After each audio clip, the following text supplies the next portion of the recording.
بسم اللہ الرحمن الرحیم الحمد للہ رب العالمین والصلاة والسلام علی النبی الکریم الامین وعلی آلہ وصحبہ اجمعین اما بعد۔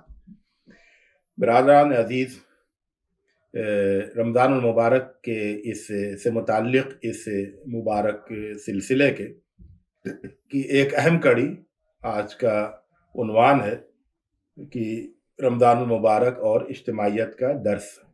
جس میں ہم یہ بتائیں گے کہ رمضان المبارک امت کو اجتماعیت کا کیا پیغام دیتا ہے اور کس طرح سے امت کی اجتماعی تربیت کرتا ہے اور اس کو اجتماعیت سے اس کو مانوس کرتا ہے اور اجتماعیت سے اس کو قریب کرتا ہے، اجتماعیت کے لیے امت کی ذہن سازی کرتا ہے۔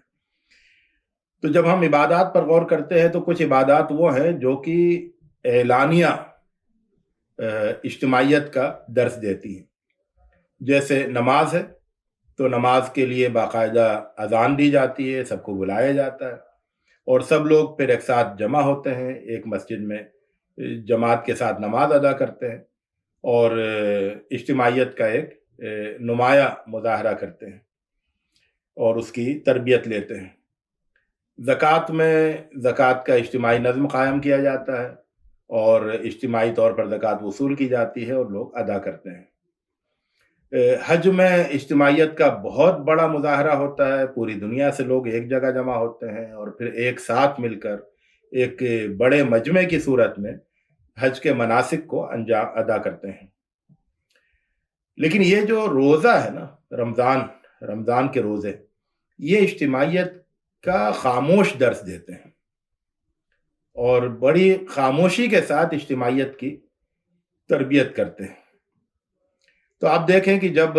رمضان کا آغاز ہوتا ہے تو ایک خاص مہینہ ہے رمضان کا مہینہ، اس میں سارے لوگوں کو روزہ رکھنا ہے، پوری امت کو، دنیا بھر میں پھیلی ہوئی پوری امت کو اس ایک مہینے میں فرض روزے رکھنا ہے۔ نفل روزے تو سال بھر رکھتے ہیں، لیکن فرض روزے انہیں اس ایک مہینے میں رکھنے ہیں۔ یہ مہینہ شروع ہوتا ہے چاند دیکھنے سے، اور چاند دیکھنے کے سلسلے میں کہ یہ مہینہ کیسے شروع ہوگا، ایک بہت بڑا اجتماعیت کا درس امت کو ملتا ہے، اور وہ یہ ہے کہ ظاہر ہے کہ چاند سب لوگ تو نہیں دیکھ سکتے، تو یہ کہا گیا کہ جو لوگ چاند دیکھ لیں ان کی بات چاند نہیں دیکھنے والے مان لیں، تو چاند دیکھنے والوں کی بات چاند نہیں دیکھنے والے مان لیں، اور اس طرح سے ان کی گواہی پر بھروسہ کرتے ہوئے سب لوگ ایک ساتھ روزہ شروع کریں۔ تو یہ بہت زبردست اجتماعیت کا درس ہے کہ یہ ضروری نہیں ہے کہ سب لوگ دیکھیں، اور یہ بھی ضروری نہیں ہے کہ جو دیکھے وہی اس کو مانے، بلکہ یہ کہا گیا کہ جو دیکھے ان کی بات نہیں دیکھنے والے سب لوگ مان لیں، اور اس طرح سے ایک اجتماعی سفر شروع ہو جائے۔ تو ایک تو یہ بہت اہم بات ہمیں معلوم ہوتی ہے، ایک بہت اہم اصول اجتماعیت کا، کہ جن لوگوں کے پاس علم ہے ان کے اوپر علم، جن کے پاس علم نہیں ہے وہ ان کے اوپر بھروسہ کرے اور اس کے ساتھ اس طرح سے جو ہے ایک اجتماعیت آگے بڑھے۔ ورنہ اگر ہر ایک اس بات کو ضروری سمجھے گا کہ نہیں، میں جب تک راست اس کا علم حاصل نہیں کر لوں اس وقت تک میں شامل نہیں ہوں گا اور اس کا دوسرے کی بات نہیں مانوں گا، تو اس صورت میں پھر اجتماعیت کی تشکیل بہت مشکل ہو جاتی ہے۔ تو ایک بات تو یہ ہے۔ پھر اس کے بعد آپ دیکھیں کہ ایک ہی وقت میں رمضان کی جو عبادت ہے، یعنی جو اعمال ہیں، وہ سب لوگ اپنے الگ الگ کرتے ہیں، یعنی روزہ شروع ہوتا ہے تو سب کا اپنا اپنا روزہ شروع ہوتا ہے، لیکن انتظام یہ ہوا، نظم اللہ تعالیٰ نے ایسا بنایا کہ سب لوگ ایک ہی وقت میں روزے دار ہو جائیں، اور پھر ایک ہی وقت میں سب لوگ روزے سے باہر نکل آئیں، اور یہ سلسلہ پورے ایک مہینے تک چلتا رہے۔ تو میں اپنے گھر میں ہوں، دوسرا اپنے گھر میں ہے، سب بالکل انفرادی طور پر اپنا اپنا روزہ رکھ رہے ہیں، لیکن ایک اجتماعی ماحول یہ ہے کہ سب کا روزہ ایک ساتھ ایک ہی لمحے میں سب کا روزہ شروع ہوگا اور ایک ہی لمحے میں سب کا روزہ مکمل ہوگا۔ تو آپ جانتے ہیں کہ روزہ جو ہے وہ ایک یعنی جس طرح سے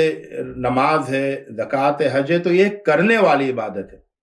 تو کرنے والی عبادت اجتماعیت کے ساتھ کی جائے، یہ ایک پہلو ہے اجتماعیت کا۔ اور روزہ جو ہے وہ چیزوں سے بچنے والی، یعنی کچھ کچھ خاص چیزیں نہیں کرنے والی عبادت ہے، کھانا نہیں کھانا ہے، پانی نہیں پینا ہے، تو یہ نہیں کرنے والی عبادت میں بھی اجتماعیت ہو جائے اور سب لوگ ایک ساتھ جو ہے وہ روزے کا آغاز کریں اور ایک ساتھ روزہ مکمل کریں، یہ اجتماعیت کی بہت ہی بلیغ صورت ہے کہ نہیں کرنے میں لوگ مجتمع ہو جائیں اور لوگ بالکل ایک ساتھ اور ایک اجتماعیت کا ثبوت دیں۔ تو پورے ایک مہینے تک یہ منظر ہمارے سامنے آتا ہے اور یہ بہت ہی روح پرور اور ایمان افروز منظر ہوتا ہے کہ پورے دن بھر پوری امت دنیا بھر کی ایک مہینے تک وہ روزے کی حالت میں ہوتی ہے۔ پھر رمضان میں کچھ اور اجتماعیت کے اوپر زور دینے کے لیے آپ دیکھتے ہیں کہ جو تراویح کا جو نظم ہے، یعنی عام طور سے جو نفل نمازیں ہیں، فرض کے علاوہ جو نمازیں ہیں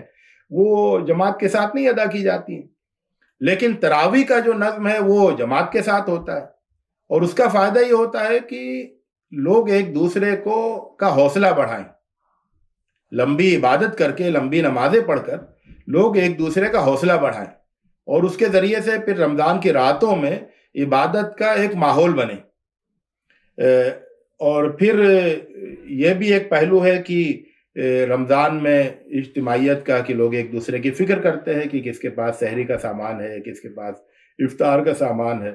تو ہر ایک اپنے اپنے یہاں افطار کر رہا ہوتا ہے، لیکن ہر ایک کی کوشش یہ ہوتی ہے کہ ہر گھر میں افطار ہو رہا ہو۔ تو یہ بھی جو ہے ایک بہت اجتماعیت کا ایک بہت ہی خوبصورت پہلو ہے۔ اور پھر جب یہ رمضان کے مہینے کا اختتام ہوتا ہے عید پر، تو پھر اجتماعیت جو رمضان میں پوری ایک اجتماعیت کا ایک گویا کہ ایک کورس کیا، تو عید کے دن وہ اجتماعیت بہت نمایاں ہو کر سامنے آ جاتی ہے اور تمام لوگ جو ہیں وہ ایک جگہ جمع ہوتے ہیں، بڑی بڑی آبادی ایک جگہ جمع ہوتی ہے اور وہاں پر عید کی نماز پڑھتے ہیں اور ایک دوسرے کو مبارکباد دیتے ہیں اور ایک دوسرے کے ساتھ اپنے تعلق کا، محبت کا اور اخوت کا اظہار کرتے ہیں۔ تو یہ جو ہے یہ رمضان المبارک کس طرح سے امت کی اجتماعیت کے لیے امت کی ذہن سازی کرتا ہے اور ایک مضبوط اجتماعیت تیار کرتا ہے، جس میں کہ نہ صرف کرنے کے کاموں میں اجتماعیت ہو بلکہ نہیں کرنے کے کاموں میں بھی اجتماعیت ہو، اور جس میں اجتماعیت کے بہت ہی لطیف اور بہت ہی اہم اصولوں کو برتا جائے۔ رمضان کا آغاز بھی جو ہے وہ کچھ لوگوں کی گواہی پر سب لوگوں کے اعتماد سے شروع ہو اور رمضان کا اختتام بھی پھر اسی طرح سے ہو۔ تو یہ جو اجتماعیت کا درس رمضان المبارک ہمیں دیتا ہے، اس درس کو ہمیں اچھی طرح سمجھنا چاہیے، اس کو اپنی زندگی کے تمام پہلوؤں میں اس کو برتنا چاہیے، اور اس طرح سے ایک بہت مضبوط اجتماعیت والی امت جو ہے وہ رمضان کی تربیت گاہ سے نکلے۔ یہ بہت زیادہ ضروری ہے، رمضان المبارک کا تقاضا ہے کہ رمضان المبارک کی ایک ماہی تربیت گاہ سے امت بہت اجتماعیت کا درس لے کے اور اجتماعیت کی بہت اچھی تربیت حاصل کر کے وہاں سے نکلے، اور پھر سال بھر